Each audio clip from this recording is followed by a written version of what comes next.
right, guys, we just got up here to Killeen, to the shop.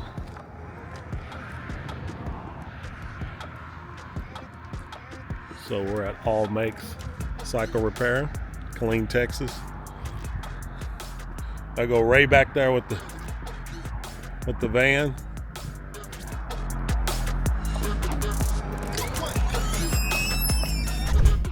You need to add another. Professional. Oh, you already placed that. I placed that one for the push rod lifters and the other for the thumb nets. So then you're going to place that order. This is gonna be which the big has- order. Which has Talk about chicken now. these Mine is the push rod. on this. Will do it. You're going to need to add 23. It has continued on since. The 23s, not the 23 and a half, but the 23s Right. are a different electronics package, but the control modules still the same. The Oh. controls are the same. Got it. So yes, they're. I've seen quite a few of them do it. Josh works at Longhorn. Josh is who built Lev's motor.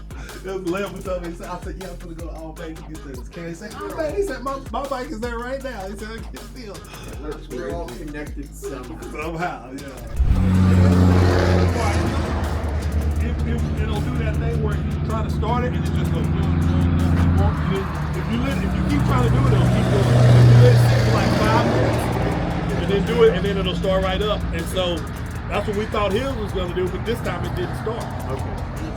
Okay. Yeah, unfortunately, it's a common issue, but it's not. When you turn this on, you got to keep out close to it. Yeah. When you turn it on, it's still powering up and doing its thing. Right. Is it just not making a full rotation as it cranks? Is it like cranking and kicking back? Yes, cranking and kicking back. So I wait for it. We wait for it to load all the way up before we try to crank it. Yes. And then we just hit the button, and it does that like it's trying to store it, but it just keeps repeating it. Okay. It don't ever turn all the way over. Got it. Yep. Okay. All right. Yeah, that we should be able to correct with just some tuning. Okay. Stock tuning? The only thing, it has the Harley-Davidson Screaming Eagle tuning. Okay. And then other than that, yeah, it's pretty much stopped. Just the air breather and then the slip-ons. Okay. Yeah, so this basically stopped. Well, we'll look at it. I've seen that quite a few times. It's on just- these. okay. That's not right-hand control module. Okay. That is most likely. So what happens is when you crank them, when we run the impacts on them, the impact has the ability to data log.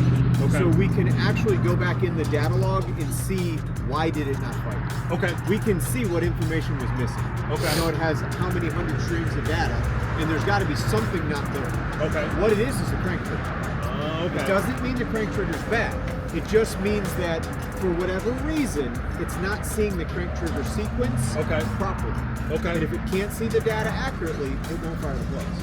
Oh, okay. That's why it does what it does. Okay. And that's why it never fixes itself when it does that. Got it. Because the crank trigger doesn't just magically come back. Right, right. You turn it off, let it reset, and then fire it, and it'll come right back Then up. it comes right back up. I don't know the answer to why they do it yet, but I have seen it. Yep. Oftentimes, when we go through and tune them, it's not too much of an issue. Okay. But we're not doing anything miraculous. I mean, we do see it sometimes with the Impact as well. Right. It's a base bike issue. Okay. But yes, I've seen it. Okay. And it's a loss of crank trigger data.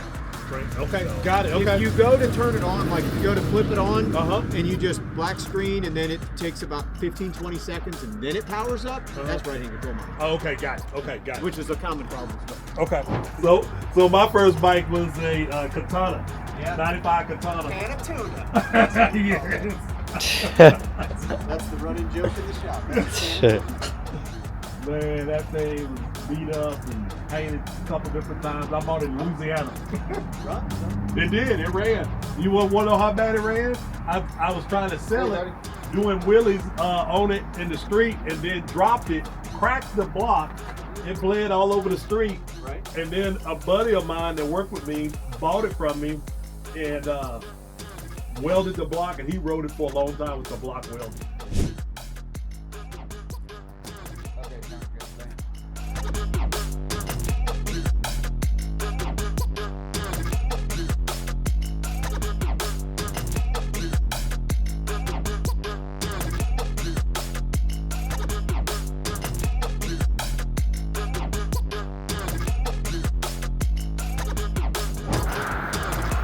Come on back. So Ray finna unload his bike right here on the street.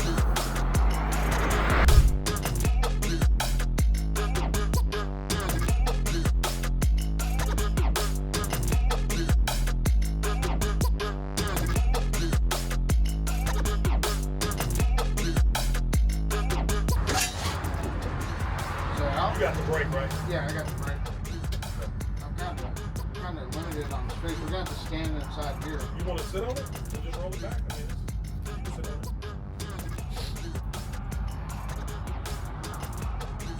That's pretty good.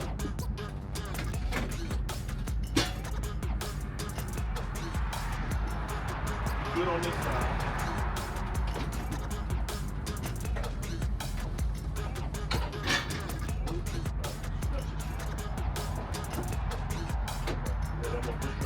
Tell me when.